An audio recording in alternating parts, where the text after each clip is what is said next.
Good morning. Yeah, as Ingo already said, my name is Michael, and I would like to talk to you about a few things today. First of all, how did I get here? How did I get interested in ecosystems? What I learned along the way, what some smart people have to say about them. I'll give you some examples of today's ecosystems in consumer electronics, and share some thoughts about the airline experience or passenger experience.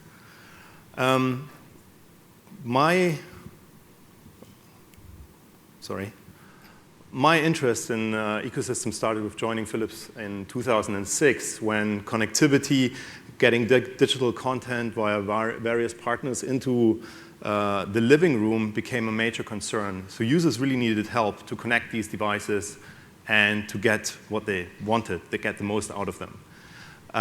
Design was forging ahead at the time in Philips and trying to design a holistic system of devices around the TV that would deliver that.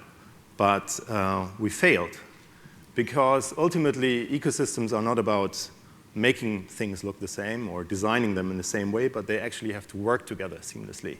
And those devices clearly didn't because they were delivered by different business groups with different objectives, with different channels, with different partner strategies. A second trigger for me was the Philips collaboration with Nike. In 2002, we partnered up with Nike to deliver MP3 players and sport headphones for working out. So you could really enjoy music to the fullest and improve your workout. That was a great collaboration at the time, but it ended in 2005 because in 2006, Nike partnered up with Apple for Nike Plus and allowed you to tune your run. And that got me thinking these two things about ecosystem in more depth. And I went into looking a little bit into the background, how these things worked. In the Apple and Nike ecosystem, the first parts are the same as everywhere else. So they're selling some hardware, they're selling some accessories, some of it with great margins. Accessories are a good thing to do. But the interesting bit here already is that the hardware was not standalone products. It was merely sensors that connected to products that were already there. Next to that, it's all about connectivity. So iTunes was, at that point, a great Trojan horse for that collaboration because people already had it. People already knew how to use it. So it was very, very easy to buy into that system and get started. And the third part was about sharing and communication. So you could also upload all your data to a web portal. And there you could collaborate with others in runs. You could compete against each other. You could share your runs. You could join challenges. So basically, if you reorder it, it's all about a very simple platform in the center that links up a bunch of sensors, a little bit of hardware, and connects that to a web portal to visualize and to access that data and allow you that community experience. And the same is true actually for iTunes and the larger scope here. So on the left side, you'll see all the different categories within the iTunes store. In the center, there's iTunes as an interface, and on the right side, you see all the receiving elements. And the interesting thing in 2006 and 2007 was that after already being very successful in the music part of that ecosystem, Apple added a lot of other elements. For example, movies and games, TV shows were added. You could link in data from your running shoes, so there was suddenly a shoe in a digital music playback ecosystem. You could play back things in a car, so a car became part of that ecosystem as well. The iPhone was just announced, and the Apple TV allowed you to display that content on your TV at home. That was obviously something that Philips at the time would have loved to do, and I guess a lot of other companies as well, but we couldn't. So again, here, the same thing. In the center, there's a seamless platform that manages and aggregates, and it accesses a variety of content and broadcasts that to a variety of receivers. And that's all possible via shared protocols and defined application standards, connectors, operating systems. So I also looked a little bit next to these examples into what in literature is written about ecosystems, how they work. And one of the main things is that ecosystems are dynamic entities. Ecosystems themselves might not change dramatically, but it's the change of material or energy within an ecosystem that changes over time. So for Apple, Initially, iTunes was really purely music focused, and they added movies and so on and forth. But now, today, iTunes is demoted. So basically, they moved everything over to iCloud and addressing all kinds of data. It's still exactly the same ecosystem, but it's delivered in a different way, and it's greatly expanded in its capabilities.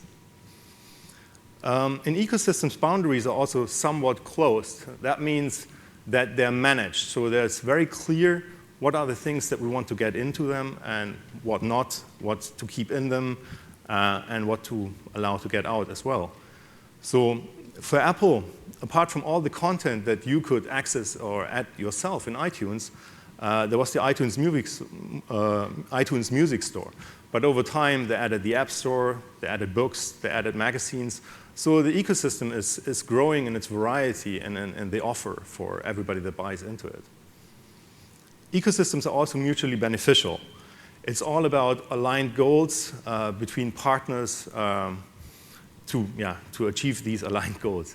For Apple, that is, I think, similar to Silicon Valley as an ecosystem. It's the same with the developer program. It's all about being entrepreneurial, nurturing talent, and innovation. So summed up, ecosystems are all about the currency or the energy or the content, if you will, that flows through them. The boundaries of ecosystems are somewhat closed. They're managed. The ecosystems are mutually beneficial, so they're positive symbiotic relationships, and they're shared goals, aligned goals. And all of that makes ecosystems somewhat self-sustaining because the energy can flow freely within them. In business, ecosystems, there's an interesting book from, I think, 1962 by Everett Rogers. It's called The Diffusion of Innovation. And in that book, the conclusion is that innovations can only be successful if there's an ecosystem or a context that will allow you to place them. So in Everett's case, that looks like a nice bell-shaped curve with innovators, early adopters, and so on that you might know. And over time, you would get an adoption rate that is very, very nice and smooth S-curve. If innovations fall into a gap and there's no context to kind of catch them, then they die an early and sudden death. This can be observed in the, if you look at, and that's for Philips, obviously quite important, the music playback evolution. So initially, in the 1920s, like the majority of people were listening to radio. Vinyl, after Second World War, actually by standardizing the long play format, now allowed everybody to listen to what they wanted, when they wanted to. The compact cassette allowed you to bring your music with you, to record your own mixes. The compact disc improved the audio quality dramatically and in a very small format for distribution.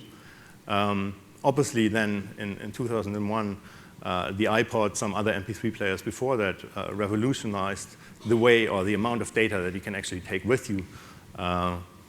And today, it's the main growth area in that area is wireless streaming. So the interesting thing about that is that all of these technologies started with a very low quality. And that is from Clay Christensen's book about the innovator's dilemma.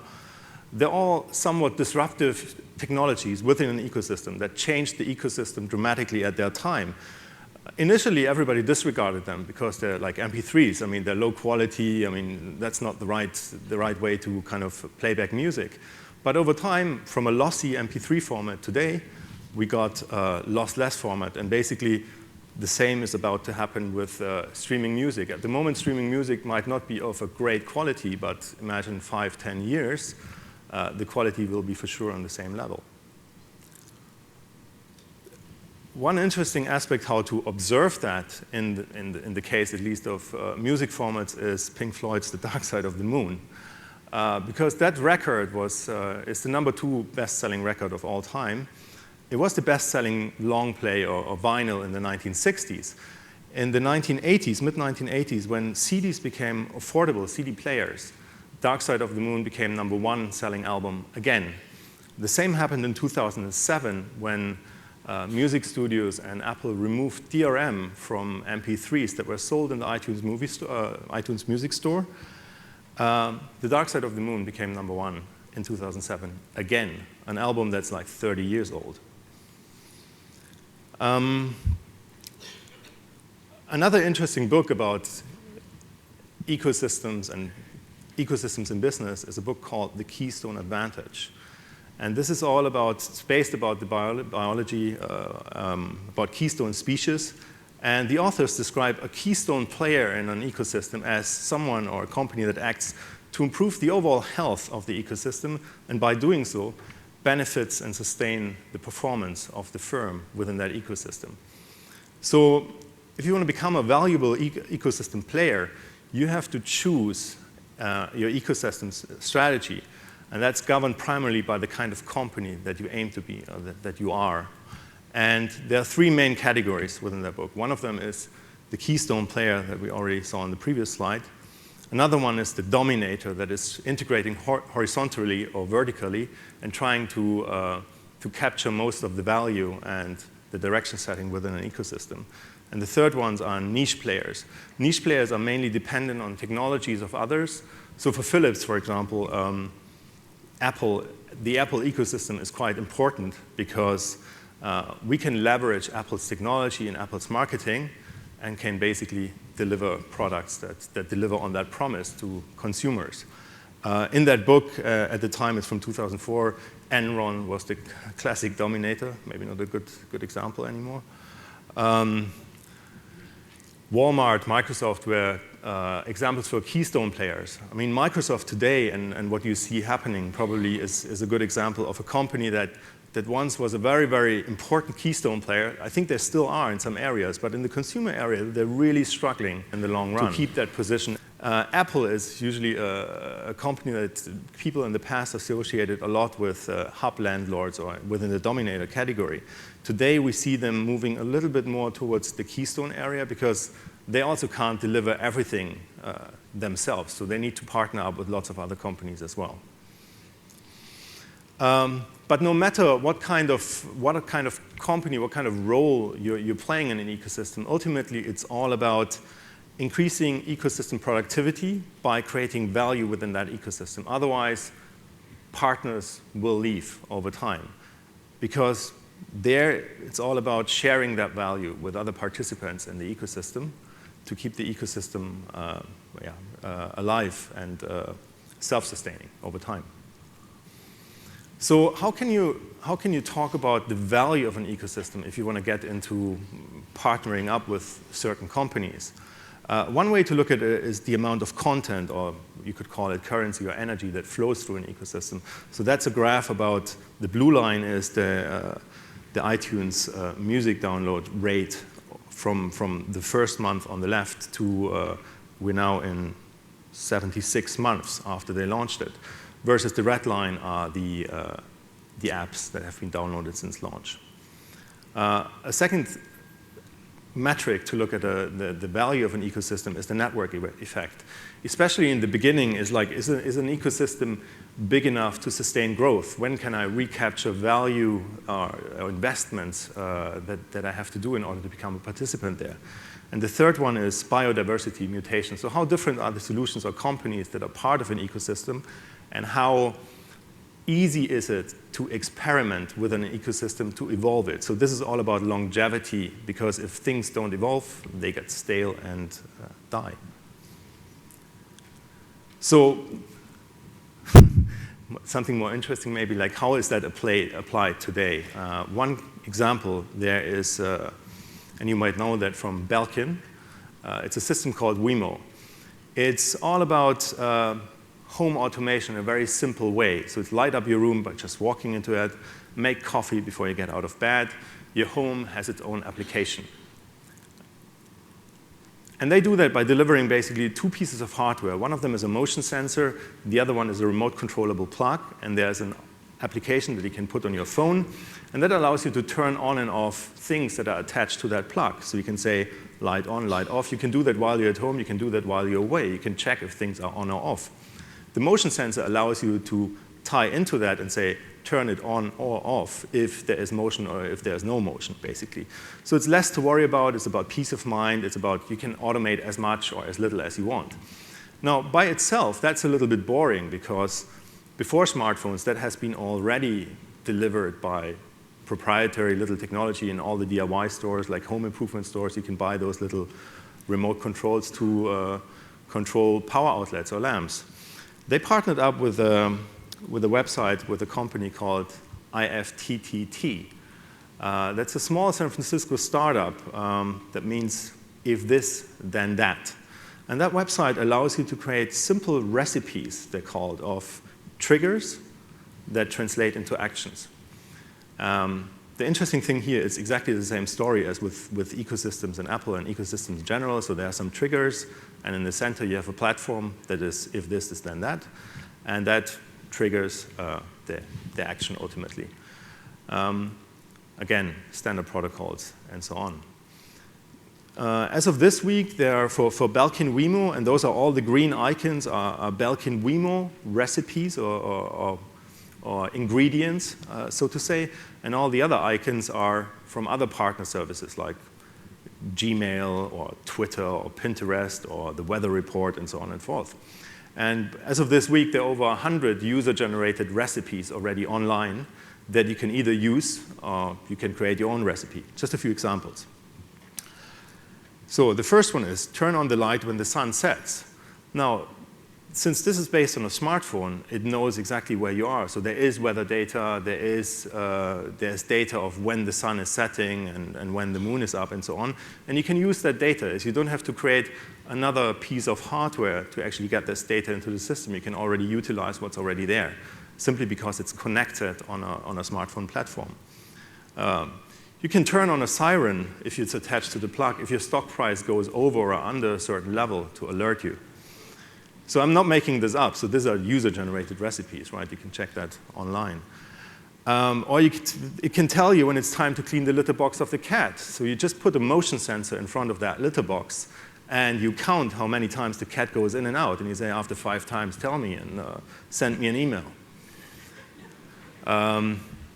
You can post a Facebook status anytime somebody reaches for the cookie jar. That works exactly the same way as the cat litter box.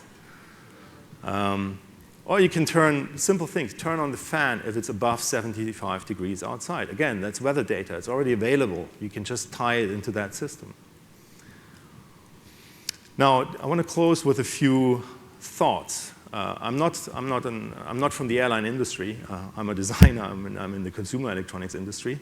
But obviously, I fly. So one of the things is buying tickets. I don't know what cruel person came up with that format of telling me when I have to fly from here to there. I have to constantly copy and paste that stuff into my calendar so that I'm reminded when my flight is, so that my wife can access when I'm flying.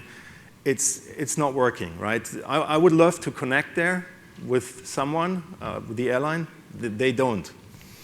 Of course, they send me SMS or email reminders, but that's only somewhat helpful, right? So I really do hope that applications like Passbook or on other platforms, other applications take off. And it would already be good enough to get an invitation sent that just goes into my calendar and then it's done, right? So very little simple things can be done without too much effort already, I assume. Another thing is in-flight. So while in-flight flying is still something that is a great experience, it's maybe not as exotic anymore as it was like 30, 40 years ago. So I think a lot of people do not accept that when you are in a plane that you're not in this world anymore. Like in a plane today, you're completely disconnected, right? There's nothing that relates to what's happening on the ground at that moment. And I think this is something that gets harder and harder for people to accept. And there also, I mean, if cell phones would be actively dangerous, we would not be allowed to put them on a plane to begin with, right? I think it's fairly obvious. And there've been lots of studies, I think, over the last years, and I'm pretty sure sooner or later that's going to be resolved. I really do hope. So the good news, I think, from my perspective for the airline industry is that you've always been a service industry. So you're not like Philips, a company that is actually built on a model to sell hardware in a world where selling hardware is not good enough anymore. You're already in a service industry. You already know that you have to partner up. You're already part of networks, and so on and forth. I think that is great news for the airline industry. So I think there's a high chance that connectivity is a topic that you can resolve in due time. So there are a few things that I learned that might be relevant for you in this whole ecosystem journey for me.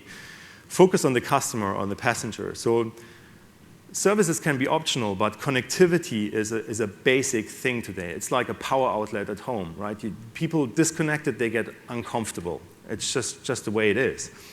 In a networked world, and that's maybe a little bit counterintuitive, distributed decision-making rarely works. I mean, we would all love to be able to react like a swarm of bees or geese flying somewhere, and there's no clear leader. But in business, usually that companies are not organized like that. So one of the reasons why this Philips ecosystem in 2006 failed, obviously, was there were different business groups with different interests. So if there would have been one person making the final call of what's in and out, the chances would have been a lot higher.